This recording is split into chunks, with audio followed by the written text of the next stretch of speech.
Hello दोस्तों, I am नवीन और इस वीडियो में मैं करने वाला हूँ क्लास 10th का क्वेश्चन जो कि मैंने chapter area related to circle से लिया है। चलिए शुरू करते हैं। ये समय में दिया है area of A sector of a circle of radius 36 centimetre is 54 pi centimetre square. Find the corresponding arc of the sector, also find the opposite arc of the sector. देखिए सम में हमें एरिया ऑफ सेक्टर के बारे में बताया कि वो 54 पाई centimetre square है और साथ में उस सर्कल की रेडियस जो है 36 सेंटीमीटर है। तो हमें ये बताना है कि उसकी कॉरस्पॉन्डिंग आर्क क्या होगी सेक्टर की। तो यहाँ पर देखिए वो ये कहना चाह रहे हैं कि जैसे कि ये सर्कल है, इस सर्कल में ये सेक्टर है इस तरह से, तो इस सेक्टर की जो कॉरस्पॉन्डिंग आर्क है, जैसे वहाँ पहले जो लिखा हुआ है कॉरस्पॉन्डिंग आर्क, वो इस आर्क के बारे में बात कर रहे हैं।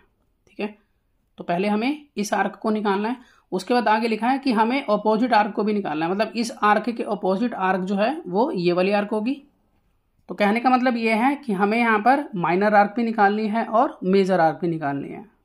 लिख लेते हैं कि ओ मैंने सेंटर मान लिया यहाँ पर इसका सर्कल का, और ये ओ ए यहाँ पर 36 सेंटीमीटर है, दोनों तरफ 36 होगी।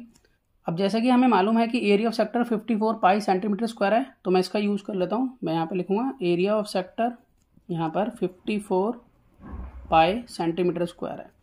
अब देखिए एरिया ऑफ सेक्टर का मैं फॉर्मूला यूज़ करूँगा, तो एरिया ऑफ सेक्टर होता है 1/2 multiply length of an arc multiply r equal to, अब यहाँ ये इक्वल है 54 पाई सेंटीमीटर स्क्वायर के।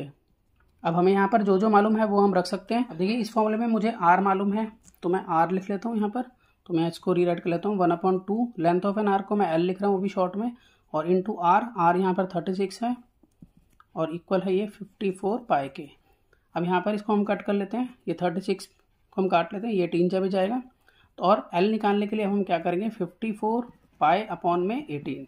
तो 18 की टेबल में 54 3 पे आएगा, कट करके लिख लेते हैं 18 3 54। तो एल हमारी यहाँ पर आ गई है 3 पाई के इक्वल। तो इट मीन्स मैं यहाँ कह सकता हूँ कि ये जो मेरी माइनर आर्क है वो 3 पाई है, लिख सकता हूँ ये माइनर आर्क है मेरी। यहाँ पर मुझे कहा था कि मुझे अपोजिट आर्क भी निकालनी है इसी सेक्टर की। तो देखिए अपोजिट आर्क अगर मुझे निकालनी हो तो मुझे क्या करना होगा, पूरा सर्कल है, इस सर्कल में से ये वाली आर्क मैं निकाल चुका हूँ। ठीक है, तो अगर मैं पूरे सरकमफ्रेंस में से ये वाली आर्क माइनस कर दूं तो मेरे पास बची हुई ये वाली आर्क आ जाएगी। तो यहाँ पर मैं लिखूंगा कि मेजर आर्क, इसे निकालने के लिए हम क्या करेंगे, पहले सरकमफ्रेंस निकालेंगे और उसमें से माइनस कर देंगे माइनर आर्क को। तो सरकमफ्रेंस होती है 2 पाई आर के इक्वल, और माइनर आर्क अभी हमने निकाली है जो कि है 3 पाई। तो अगर हम यहाँ देखें तो देखिए पाई दोनों में कॉमन मिल जाता है, तो मैं यहाँ लिख लूँगा पाई और ब्रैकेट में बचता है मेरे पास 2r माइनस, और इधर से बचता है 3। यहाँ पर हम पाई को नहीं छोड़ेंगे, अभी यहाँ 2 इंटू आर हो जाएगा, यानी कि 2 इंटू में आर की वैल्यू में मालूम है कि जो कि 36 है -3। तो यहाँ पर पाई और 36 2 होता है 72, 72 - 3। तो इस तरह से अब मैं इसमें से लेस करूँगा इसको, तो हमारे पास आ जाएगा 69। तो 69 पाई ये जो है मेरी मेजर आर्क आ जाती है।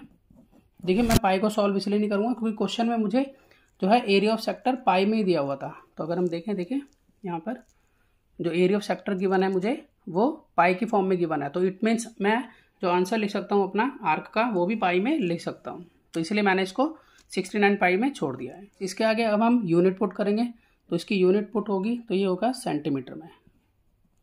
इसी तरह से ये 3 पाई जो था ये भी हमारा सेंटीमीटर में है। तो मैं आशा करता हूँ आपको समझ में आया होगा। इसी तरह के बहुत से सम्स क्लास 10th के लिए पहले से अपलोड हैं, आप उन्हें देख सकते हैं। तो मिलते हैं नेक्स्ट वीडियो में ऑनलाइन सम के साथ, तब तक के लिए गुड बाय।